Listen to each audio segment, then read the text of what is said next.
Hello बच्चों, यहाँ हम लोग बॉडी फ्लूइड एंड सर्कुलेशन में डिसऑर्डर्स को कवर कर रहे हैं। इन डिसऑर्डर्स में मेजरली अभी हम तीन मेजर जो डिसऑर्डर्स हैं जिनमें बच्चों को बहुत ज़्यादा कन्फ्यूजन होता है, उनको यहाँ डिस्कस करते हैं। सबसे पहले इसमें डिस्कस करते हैं हार्ट फेलियर का। बेसिकली बच्चों, अगर कहीं कोई अगर स्टूडेंट है वो किसी अगर सब्जेक्ट में फेल हो रहा है तो उसका मतलब ज़ीरो मार्क्स लाना नहीं होता। ठीक है, उसका मतलब होता है पासिंग मार्क्स से कम लाना या इनसफिशिएंट मार्क्स ना, मतलब इनसफिशिएंट मार्क्स को लेके आना।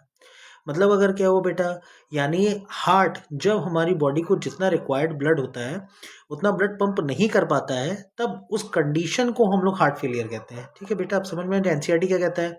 Heart failures means the state of heart when it is not pumping blood effectively enough to meet the needs of the body. ठीक है, मतलब बॉडी में जितना हमें ब्लड की रिक्वायरमेंट हो रही है, जितनी हमें ब्लड की रिक्वायरमेंट हो रही है, हार्ट उतना ब्लड को पंप नहीं कर पा रहा है। ठीक है, बट कभी कभी क्या होता है, इसके साथ हम इसे समटाइम इसे क्या कह सकते हैं, कंजस्टिव हार्ट फेलियर कहते हैं। भाई कंजस्टिव हार्ट फेलियर क्यों कहते हैं? बेसिकली होता क्या है, इस कभी कभी इस कंडीशंस में लंग्स के अंदर फ्लूइड डिपोजिशन हो जाता है या कंजेशंस हो जाता है लंग्स में। कंजेशंस का इन लंग्स का मतलब होता है फ्लूइड डिपोजिशन होना लंग्स के अंदर। ठीक है, तो जिसकी वजह से हम लोग इसे कहते हैं कंजस्टिव हार्ट फेलियर भी कहते हैं। एनसीईआरटी क्या कहती है कि भाई congestion of the lungs of वो one of the main symptom of this disease. ठीक है, नेक्स्ट अगर आता है कार्डिक अरेस्ट। देखिए बेटा, अगर अरेस्ट का मतलब अगर हम लोग समझें तो इसका मतलब होता है गिरफ्तार करना। अगर किसी पर्सन को गिरफ्तार कर लिया जाए तो अपनी डे टू डे की एक्टिविटी नहीं कर पाता, उसकी डे टू डे की एक्टिविटीज स्टॉप हो जाती हैं। इसीलिए कार्डिक अरेस्ट का मतलब क्या होगा, स्टॉप ऑफ हार्ट बीट या हार्ट बीट का स्टॉप हो जाना। हाँ, या मतलब इसी कंडीशन को हम लोग क्या कहेंगे, आपका कार्डिक अरेस्ट कहेंगे।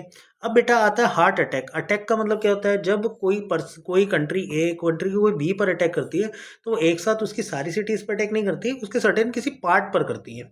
ठीक है, किसी एक सिटी पे करेगी, कोई एक पर्टिकुलर प्लेस पर करती है, जिसकी वजह से वो प्लेस क्या होता है, डैमेज हो जाता है। इसीलिए हम लोग क्या कहते हैं, when the heart muscles suddenly damage, जब हार्ट मसल्स क्या होंगी, सडनली डैमेज हो जाएंगी by an inadequate blood supply. जब वहाँ प्रॉपर ब्लड सप्लाई नहीं हो पाएंगे ना बच्चों, तब उस वजह से जो हार्ट के टिश्यूज डैमेज हो जाएंगे, सडन डैमेज हो जाएंगे, इसको हम लोग क्या कहते हैं, हार्ट अटैक। होपफुली यहाँ समझ में आया होगा बच्चों आपको इन तीनों मेजर डिजीज में डिफरेंस।